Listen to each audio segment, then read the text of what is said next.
আবু বকর রাদিয়াল্লাহু তাআলা আনহু এবং আল্লাহর রাসূল সাল্লাল্লাহু আলাইহি সাল্লাম কাবা চত্বরের মধ্যে বসে আছেন। এমন সময় আবু জেহেলের দলবল এসে আল্লাহর রাসূলকে মার শুরু করছে, অতর্কিত হামলা শুরু করছে। হযরতে আবু বকর রাদিয়াল্লাহু তাআলা আনহু আল্লাহর রাসূলকে কতটা মুহাব্বত করতেন, কতটা ভালোবাসতেন।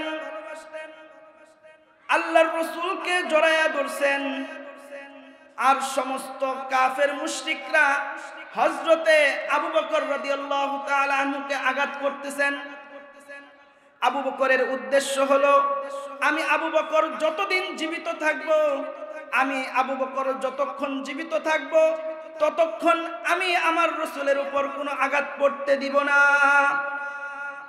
কাফেররা আবু বকর রাদিয়াল্লাহু তাআলা আনহুকে মারতে মারতে আহত করে ফেলেছে, অজ্ঞান হয়ে গিয়েছে। সবাই তাকে ধরে বাড়িতে নিয়ে গেছে। 2 দিন পর হুশ আসছে। হুশ আসার পর বলতেছে, আমার নবীর কি অবস্থা। দেখেন কি পরিমাণ নবীর প্রেম। বলতেছে আমার নবীর কি অবস্থা। সে নিজের পরিবারের খবর নেয় নাই, নিজের শরীরের অবস্থা জিজ্ঞাসা করে নাই।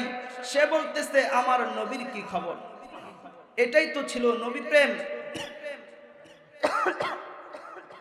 তাদের ভিতরে ছিল নবীর মুহাব্বত, ভালোবাসা। এই জন্য ভাই, আমাদের ভিতরেও নবীর মুহাব্বত, ভালোবাসা অর্জন করার প্রয়োজন আছে না নাই? আল্লাহ তাআলা বলেন, কুল ইন কুনতুম তুহিব্বুনাল্লাহ ফাত্তাবিউনি ইউহিব্বুকুমুল্লাহ ওয়া ইয়াগফির লাকুম যুনুবাকুম ওয়াল্লাহু গফুরুর রহিম। আমার আপনার রব আল্লাহ তাআলা বলেন, কুল ইন কুনতুম তুহিব্বুনাল্লাহ, যদি তোমরা আমি আল্লাহ তাআলার ভালোবাসা পেতে চাও, ফাত্তাবিউনি ইউহিব্বুকুমুল্লাহ, তাহলে তোমরা আমার নবীর অনুসরণ করো। তোমরা যদি আমার নবী মুহাম্মাদুর রাসূলুল্লাহর অনুসরণ করো তাহলে কি হবে? ইয়ামযুনুবাকুম, আমি আল্লাহ তাআলা তোমাদের সমস্ত গুনাহগুলোকে maaf করে দিব। আল্লাহ তাআলা বলতেছেন, তোমরা যদি আমার নবীর অনুসরণ করো, আমার নবীকে ভালোবাসো, আমার নবীকে মুহাব্বত করো, তাহলে আমি আল্লাহ ঘোষণা দিতেছি, আমিও তোমাদেরকে ভালোবাসবো এবং আমি তোমাদের সমস্ত গুনাহ maaf করে দিব। ও মুসলমান, যেই নবীকে ভালোবাসলে আল্লাহ আমাকে ভালোবাসবে, যেই নবীকে ভালোবাসলে আমার গুনাহ maaf হয়ে যাবে, ওই নবীকে ভালোবাসার প্রয়োজন আছে না নাই? ওই নবীর ইত্তেবা, অনুসরণ করার প্রয়োজন আছে না নাই? আল্লাহর রাসূলকে আমরা কিভাবে অনুসরণ করব, কিভাবে তাকে মানব, কিভাবে তাকে অনুসরণ করব? মুসলমান ভাই, আল্লাহর রাসূল সাল্লাল্লাহু আলাইহি ওয়াসাল্লামকে ভালোবাসতে হবে। কিভাবে আল্লাহর রাসূলকে ভালোবাসতে হবে? আল্লাহর রাসূল সাল্লাল্লাহু আলাইহি ওয়াসাল্লাম যেইভাবে চুল কেটেছিলেন, আমি নবীর উম্মত হিসাবে, আমি নবীর আশিক হিসাবে আমাকেও আল্লাহর রাসূলের মতো চুল কাটতে হবে। আমার আপনার নবী মুহাম্মাদুর রাসূলুল্লাহকে আমি ভালোবাসি, এটা যদি প্রমাণ দিতে চাই, আল্লাহর রাসূল সাল্লাল্লাহু আলাইহি ওয়াসাল্লাম যেমন দাড়ি রেখেছিলেন, আমাকেও ঠিক তদ্রূপ দাড়ি রাখতে হবে। আল্লাহর রাসূল সাল্লাল্লাহু আলাইহি ওয়াসাল্লাম রাষ্ট্র পরিচালনা করেছেন। আল্লাহর রাসূল কিভাবে রাষ্ট্র পরিচালনা করেছেন, আমি যখন রাষ্ট্রের দায়িত্ব পাব, আমিও যদি ওইভাবে রাষ্ট্র পরিচালনা করি, তাহলে আল্লাহর রাসূল সাল্লাল্লাহু আলাইহি ওয়াসাল্লামের ইত্তেবা হবে। এই জন্য প্রত্যেক জায়গায় আমার ব্যক্তিগত জীবন থেকে নিয়ে রাষ্ট্রীয় জীবন পর্যন্ত প্রত্যেকটি জায়গায় আল্লাহর রসুলকে অনুসরণ করতে হবে। আপনি ব্যবসায়ী, আপনাকেও ব্যবসার ক্ষেত্রে আল্লাহর রসুলের অনুসরণ করতে হবে। আপনি চাকরিজীবী, আল্লাহর রসুলও চাকরি করেছেন। আপনি যখন চাকরি করতে যাবেন, কেমন আমানতধারিতা রক্ষা করতে হয় আল্লাহর রসুলকে অনুসরণ করতে হবে। আপনি যখন সেলুনে যাবেন চুল কাটতে, আল্লাহর রসুল কিভাবে চুল কেটেছেন আপনাকেও এইভাবে চুল কাটতে হবে। আপনি যখন বাবা হবেন, আল্লাহর রসুল বাবা হয়ে তার সন্তানদেরকে কিভাবে লালন পালন করেছে, আপনি রসুলের উম্মত হিসাবে আপনাকেও ওইভাবে আপনার সন্তানদেরকে লালন পালন করতে হবে। আল্লাহর রসুল একজন স্বামী ছিলেন, আল্লাহর রসুল স্বামী হয়ে তার স্ত্রীদেরকে কিভাবে পরিচালনা করেছেন, আপনি যখন স্বামী হয়েছেন আপনাকেও ওইভাবে আপনার স্ত্রীকে পরিচালনা করতে হবে। অর্থাৎ আমার ব্যক্তিগত জীবন থেকে নিয়ে রাষ্ট্রীয় জীবন প্রত্যেকটি জায়গায় আল্লাহর রসুলকে অনুসরণ করতে হবে। যদি আমি আপনি আল্লাহর রসুলকে পরিপূর্ণভাবেই অনুসরণ করি, তাহলে আল্লাহ তাআলা আমাদেরকে ভালোবাসবেন। তো আল্লাহ তাআলা আমাদেরকে ভালোবাসবেন। আল্লাহ তাআলার ভালোবাসার প্রয়োজন আছে না নাই? কথা বলেন, আছে না নাই? এই জন্য আল্লাহ তাআলাকে ভালোবাসতে হবে।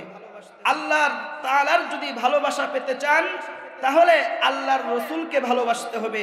আর আল্লাহর রসুলের যদি ভালোবাসা পেতে চান, তাহলে সাহাবাই কেরামকে ভালোবাসতে হবে। কথা বলেন, কাদেরকে ভালোবাসতে হবে? সাহাবাই কেরামকে ভালোবাসতে হবে।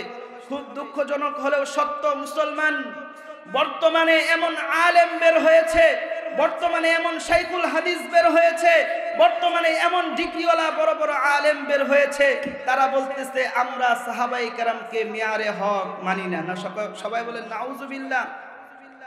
আমি আজকের এই মাহফিল থেকে বলে দিতে চাই, আমার এই আওয়াজ কত দূর পর্যন্ত যাচ্ছে আমি জানি না।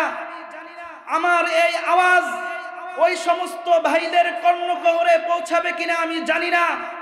তারপরেও তাদের উদ্দেশ্যে আজকের এই মাহফিল থেকে বলে দিতে চাই, তোমরা যে যাই হও না কেন, যত বড় আলেম হও না কেন, মিডিয়া গরম করে ফেলো না কেন, টিভি চ্যানেলে এসে লক্ষ লক্ষ মানুষের সামনে যতই বক্তব্য দাও না কেন, তুমি যত বড় ডিগ্রিওয়ালা আলেমই হও না কেন, তুমি যদি আমার রসুলের সাহাবীদেরকে মিয়ারে হক না মানতে পারো, তাহলে আমরাও তোমার মতো কোনো আলেমকে মানতে রাজি না। কথা বলেন ঠিক কিনা? এই জন্য ভাই মুসলমান, আমাদেরকে সচেতন হতে হবে। আমাদের ঈমানকে হরণ করার জন্য, আমাদের আমলকে হরণ করার জন্য অনেক মানুষ নামী কিছু পশু দাঁড়িয়ে গিয়েছে, যারা আপনার আমার পেছনে রাত দিন 24 ঘন্টা আপনার আমার ঈমানকে হরণ করার জন্য কাজ করতেছে। আমরা সবাই সচেতন থাকব। সবাই পারবো না ইনশাআল্লাহ? মুসলমান যদি আলহামদুলিল্লাহ পড়ে, সুবহানাল্লাহ পড়ে, জাযাকাল্লাহ পড়ে, তারপরেও দোষ। কথা বলেন, হয় কি হয় না? বিভিন্ন টিভি চ্যানেলের মধ্যে অনেক অশিক্ষিত লোক তারা এসে বলে, মুসলমানদের যুব সমাজদের কি হয়ে গেল?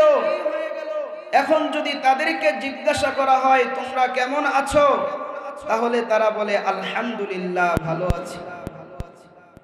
আরো বলে কি, তাদেরকে যদি জিজ্ঞাসা করা হয় তুমি কি এই কাজটা করবে, তাহলে তারা বলে ইনশাআল্লাহ করব। বলতেছে মুসলমান যুব সমাজের কি হয়ে গেল? তারা বাঙালি সংস্কৃতি ভুলে আরবি সংস্কৃতি ধরেছে। ও মুসলমান, আমি বাঙালি সংস্কৃতি মানব, কিন্তু আমি বাঙালি হওয়ার আগে আমার যে একটা পরিচয় আছে, সেই পরিচয়টা হলো মুসলমান। কথা বলেন ঠিক কিনা? পৃথিবীর যে কোনো প্রান্তেই, যে কোনো জায়গায়, যে কোনো অবস্থাতেই মুসলমান থাকুক না কেন, চাই আমেরিকায় থাকুক, চাই ব্রিটেনে থাকুক, চাই চীন, রাশিয়া, জাপানে থাকুক, যে কোনো জায়গায় মুসলমান অবস্থান করবে, ওই জায়গাতেই মুসলমান আলহামদুলিল্লাহ বলবে। কথা বলেন ঠিক কিনা? কারো কথায়, কারো দুশ্চক্রকারীর কারণে, কোন দুশ্চক্রকারীর কারণে, কোন কাফির বেদিন মুশরিকের কারণে কোন মুসলমান তার রবের শুকরিয়া বলে যেতে পারে না। কথা বলেন ঠিক কিনা? তারা যতই আমাদের বিরোধিতা করবে, তারা যতই আমাদের ইসলামী সংস্কৃতির বিরোধিতা করবে, আমরা মুসলমান ততই আরো গর্জে উঠবো ইনশাআল্লাহ। তো ভাই মুসলমান, আমাদেরকে গর্জে উঠতে হবে। আমরা থেমে থাকতে থাকতে, ঘরের কোনায় বসে থাকতে থাকতে তারা ভাবতেছে মুসলমানরা তো আমাদেরকে কোনো কিছুই বলে না। কথা বলেন ঠিক কিনা? আমরা আজকের এই মাহফিল থেকে বলে দিতে চাই, বাংলার মুসলমান ঘুমিয়ে পড়ে নাই। বাংলার মুসলমান যদিও কর্মব্যস্ততার কারণে বেশি একটা ইসলামের খবর নিতে পারে না, কিন্তু কখনো যদি ইসলামের উপর আঘাত চলে আসে, কখনো যদি আল্লাহর বিধানের উপর আঘাত চলে আসে, কখনো যদি রাসূলুল্লাহর বিধানের উপর আঘাত চলে আসে, মুসলমান তার চাকরি ছেড়ে দিয়ে হলেও, মুসলমান তার ঘর ছেড়ে দিয়ে হলেও, মুসলমান তার সংসার ছেড়ে দিয়ে হলেও আল্লাহকে রাজি করার জন্য, আল্লাহকে খুশি করার জন্য ময়দানে ঝাঁপিয়ে পড়বে। কথা বলেন ঠিক কিনা? প্রিয় মুসলমান, আমাদেরকে সব সময় সচেতন থাকতে হবে। আমাদের ঈমানকে নিয়ে ছিনিমিনি খেলা হচ্ছে। আমাদের ঈমানকে ধ্বংস করার জন্য কুচক্রী মহল, ইসলাম বিদ্বেষীরা খুব উঠে পড়ে লেগেছে। এই জন্য আমাদেরকে আরো প্রখর হতে হবে, আরো শক্তিশালী হতে হবে। কথা বলেন ঠিক কিনা? প্রিয় মুসলমান ভাই, যদিও এটা আমার আলোচনার বিষয় নয়, তবুও আমি বলতেছি, কারণ এটা আমার ঈমানি দায়িত্ব। মুসলমানদেরকে সজাগ করতেই হবে। মুসলমান এখন ঘুমিয়ে পড়তেছে, এই ঘুমন্ত জাতিকে জাগ্রত করতেই হবে। এই ঘুমন্ত জাতিকে জাগ্রত করার জন্য এমন ওয়াজ মাহফিলের প্রয়োজন আছে না নাই? কথা বলেন, আছে না নাই? অনেকের মুখে শোনা যায়, এত ওয়াজ মাহফিল করে কি লাভ? কথা বলেন, বলে কি বলে না? ও মুসলমান, বর্তমান সমাজের রন্দে রন্দে, বর্তমান শহরের আনাচে কানাচে যেইভাবে গুনাহ চলতেছে, যেইভাবে গুনাহের পরিবেশ হয়ে গিয়েছে, ঠিক তদ্রূপ তারা যেইভাবে গুনার প্রচার করতেছে, ঠিক তদ্রূপ তার চাইতেও বেশি করে আমাদের ইসলাম প্রচার করার প্রয়োজন আছে না নাই? আমাদেরকে ইসলাম প্রচার করতে হবে, ইসলামের সাথে থাকতে হবে, ইসলামের কথা বলতে হবে। আমি আপনাদের সম্মুখে পবিত্র কালামুল্লাহ থেকে যে আয়াতখানা পেশ করেছি, ওই আয়াতের মধ্যে আল্লাহ তাআলা বলতেছেন, ওয়ামা আরসালনাকা ইল্লা রাহমাতাল লিল আলামিন।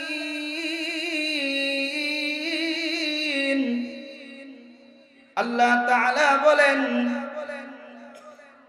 আমি আমার প্রিয় হাবিব, আমার প্রিয় নবী মুহাম্মাদুর রাসূলুল্লাহ সাল্লাল্লাহু আলাইহি ওয়াসাল্লামকে সমগ্র জগতের জন্য রহমত স্বরূপ প্রেরণ করেছি। সমগ্র জগৎ কেমন জগৎ?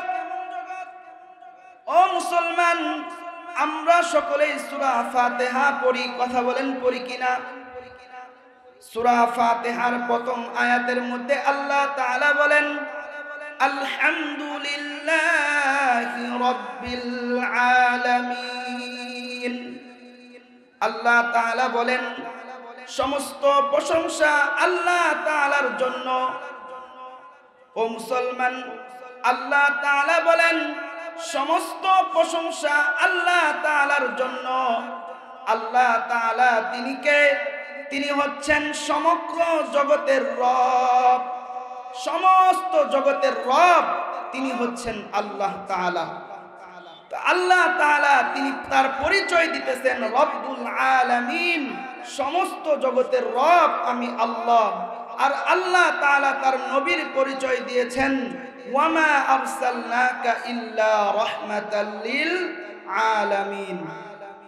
এইজন্য মুফাসসিরিনে কেরাম বলেন, আমার আল্লাহ তাআলার ক্ষমতা যত দূর, আমার নবীর রহমত তত দূর। আমার আল্লাহ তাআলার ক্ষমতা যদি আসমান পর্যন্ত হয়, তাহলে আমার নবীর রহমত আসমান পর্যন্ত। আমার আল্লাহ তাআলার ক্ষমতা যদি জমির নিচ পর্যন্ত হয়, সমুদ্রের নিচ পর্যন্ত হয়, তাহলে আমার নবীর রহমত জমির নিচ পর্যন্ত। আমার আল্লাহর রহমত, আমার আল্লাহর মালিকানা যদি ফেরেশতাদের উপর হয়, তাহলে আমার নবীর রহমত ফেরেশতাদের উপর। আমার আল্লাহ তাআলার মালিকানাটা যেহেতু মানুষের উপর, এই জন্য আমার নবীর রহমত মানুষের উপর। অর্থাৎ আল্লাহ তাআলার ক্ষমতা যত দূর, আল্লাহর রসুলের রহমত তত দূর। সুবহানাল্লাহ বলেন। আমরা কেমন নবী পেয়েছি, কেমন নবী! ও মুসলমান, আল্লাহ তাআলা আমাদেরকে কেমন নবী দিয়েছেন। আল্লাহ তাআলা কুরআনুল কারীমের মধ্যে বলেন, আবু জেহেল সে একদিন আল্লাহ তাআলাকে বলতেছেন, ও আল্লাহ, আপনার কুরআন, যেই কুরআনটা আপনি নবী মুহাম্মদের উপর নাজিল করেছেন, সত্যি যদি সেটা আপনার কুরআন হয়ে থাকে, তাহলে আপনি আমাদের উপর পাথর বর্ষণ করুন। আবু জেহেল বলতেছে, আপনি মুহাম্মদের উপর যে কুরআন নাজিল করেছেন, সত্যি যদি ওইটা আপনার কুরআন হয়ে থাকে, তাহলে আপনি আমাদের উপর পাথর বর্ষণ করুন। এখন আপনাদের প্রশ্ন আসতে পারে, আবু জেহেলও আল্লাহরে আল্লাহ বলে ডাকছে কিনা? কথা বলেন, প্রশ্ন আসে কি আসে না? হ্যাঁ মুসলমান, আবু জেহেলও আল্লাহকে আল্লাহ বলে ডেকেছেন। আল্লাহ তাআলা কুরআনুল কারীমের মধ্যে এটা বলেছেন যে আবু জেহেল, কাফের মুশরিকরা তারা আল্লাহ তাআলাকে আল্লাহ বলে ডাকতেন। দলিল নেন, আল্লাহ তাআলা বলেন, ওয়ালা ইন সাআলতাহুম মান খালাকাস সামাওয়াতি ওয়াল আরদ, হে নবী, আপনি যদি তাদেরকে জিজ্ঞাসা করেন, ওয়ালা ইন সাআলতাহুম, আপনি যদি তাদেরকে জিজ্ঞাসা করেন, মান খালাকাস সামাওয়াতি ওয়াল আরদ, এই আসমান জমিন কে সৃষ্টি করেছে, লা ইয়াকুলুন্নাল্লাহ, অবশ্যই অবশ্যই তারা বলবে এই আসমান এবং জমিন আল্লাহ তাআলা সৃষ্টি করেছেন। আপনি যদি মুশরিকদেরকে জিজ্ঞান এই আসমান জমিন কে সৃষ্টি করেছে, মুশরিকরা বলবে আল্লাহ সৃষ্টি করেছেন। আরেক জায়গায় আল্লাহ তাআলা বলেন, ওয়ালা ইন সাআলতাহুম মান আনজালা মিনাস সামাই মাআ, ও নবী, আপনি যদি মুশরিকদেরকে জিজ্ঞাসা করেন আসমান থেকে বৃষ্টি বর্ষণ করে কে এবং এই মৃত জমিকে জাগ্রত করে কে, তাহলে মুশরিকরা বলবে লা ইয়াকুলুন্নাল্লাহ, অবশ্যই অবশ্যই আল্লাহ তাআলা করেন। ও মুসলমান, এই আয়াতগুলো দ্বারা প্রমাণ হয় ওই সময়ের মুশরিক যারা ছিল তারাও আল্লাহ তাআলাকে আল্লাহ বলে ডাকতেন, তারাও আল্লাহ তাআলাকে আল্লাহ বলে ডাকতেন। তো আবু জেহেল বলতেছে, আচ্ছা সত্যি যদি আপনি আল্লাহ নবী মুহাম্মদের উপর কুরআন নাযিল করে থাকেন, তাহলে আমাদের উপর বৃষ্টি বর্ষণ করুন, পাথরের বৃষ্টি বর্ষণ করুন। আল্লাহ তাআলা বলেন, ওয়ামা কানাল্লাহু লিউআযযিবাহুম ফীহ, ও নবী, তারা চায় আমি তাদের উপর আযাব বর্ষণ করি। ও নবী, তারা চায় আমি আল্লাহ তাআলা এই মুশরিকদের উপর পাথরের বৃষ্টি নিক্ষেপ করি। কিন্তু নবী, আপনাকে শোনায়া রাখি, আপনার মুহাব্বতে, আপনার ভালোবাসায় আমি এই কাফেরদের উপর বৃষ্টি বর্ষণ করি না। আমি আপনার ভালোবাসায়, আপনার মুহাব্বতের কারণে আমি এই কাফেরদের উপর পাথরের বৃষ্টি বর্ষণ করি না। তাহলে আপনার আমার রসুল মুহাম্মদুর রাসূলুল্লাহকে আল্লাহ তাআলা কতটা ভালোবাসেন। যেই নবীকে আল্লাহ তাআলা ভালোবাসেন, ওই নবীকে আমাদের ভালোবাসার প্রয়োজন আছে না নাই? কথা বলেন, আছে না নাই? ও মুসলমান, নবী মুহাম্মদুর রাসূলুল্লাহকে যে যত ভালোবাসবে, আল্লাহ তাআলাও তাকে তত বেশি ভালোবাসবেন। আমাদের প্রিয় হাবিব মুহাম্মদুর রাসূলুল্লাহ সাল্লাল্লাহু আলাইহি ওয়াসাল্লাম আল্লাহর নবীকে সবচাইতে বেশি ভালোবেসেছিলেন হযরতে আবু বকর। কথা বলেন ঠিক কিনা? সবচাইতে বেশি যাকে বেশি মুহাব্বত করেছেন হযরতে আবু বকর রাদিয়াল্লাহু তাআলা আনহু, তিনি হলেন আমার আপনার প্রিয় নবী মুহাম্মাদুর রাসূলুল্লাহ। সবচাইতে বেশি পুরুষদের মধ্য থেকে আমার আপনার নবী মুহাম্মাদুর রাসূলুল্লাহকে সবচাইতে বেশি যে ভালোবেসেছেন তিনি হলেন হযরতে আবু বকর রাদিয়াল্লাহু তাআলা। এই জন্য সমস্ত সাহাবীদের মধ্যে, শুধু সাহাবী নয়, সমস্ত নবীর উম্মতের মধ্যে যার মর্যাদা সবচাইতে উঁচু হয়েছে তিনি হলেন হযরতে আবু বকর রাদিয়াল্লাহু তাআলা আনহু। আমার আপনার প্রিয় নবী মুহাম্মাদুর রাসূলুল্লাহকে যেই ব্যক্তি ভালোবাসবে ওই ব্যক্তি দামি হয়ে যাবে। আমার আপনার নবী মুহাম্মাদুর রাসূলুল্লাহকে যে গাছ ভালোবাসবে ওই গাছ দামি হয়ে যাবে, যেই শহর ভালোবাসবে ওই শহর দামি হয়ে যাবে, যেই দেশ ভালোবাসবে ওই দেশ দামি হয়ে যাবে, যেই গোত্র ভালোবাসবে ওই গোত্রটাও দামি হয়ে যাবে। সবাই বলেন সুবহানাল্লাহ। আমি আপনি যদি আল্লাহর রসুলকে ভালোবাসতে পারি, আল্লাহ তাআলা আপনাকে আমাকেও মর্যাদা দিয়ে দিবেন। এজন্য আল্লাহর রসুলকে ভালোবাসার প্রয়োজন আছে না নাই? আবু বকর রাদিয়াল্লাহু তাআলা আনহু আল্লাহর রসুলকে কেমন ভালোবাসতেন একটা উদাহরণ দিয়ে দিই।